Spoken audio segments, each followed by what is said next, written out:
আসসালামু আলাইকুম, কেমন আছেন সবাই? Welcome to my daily vlog. আজকে সারাদিন কি করছি সবই আপনাদের সাথে শেয়ার করতে চলে এসেছি। তো আমি সকাল থেকেই শুরু করলাম ব্লগটি।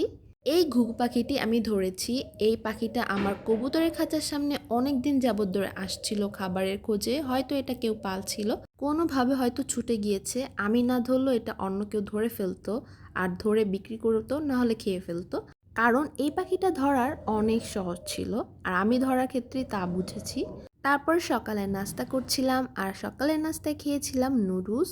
তারপর নানু রুম ওয়াশ করতে চলে আসলো, আর আজকে আম্মু বাজার থেকে টাটকা টমেটো আনছিল, দেখে খেতে মন চাচ্ছিল। তো ভাবলাম আজকে একটু রায়তা বানানো যাক। তো আমি এই রায়তা ট্রাই করি নাই কখনো, তো এই কারণে দই বের করলাম।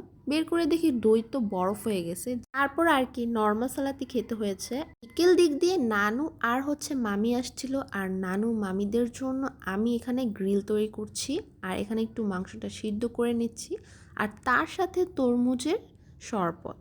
আপনারা ভাবতে পারেন যে এখন তরমুজ কোথা থেকে আসলো। আমি এই তরমুজ ফ্রোজেন করে রেখেছিলাম, তাই এখন চটফট জুস বানিয়ে নিলাম। আর তার সাথে বানিয়ে নিলাম সস। এই হোয়াইট সসটা খুবই মজার।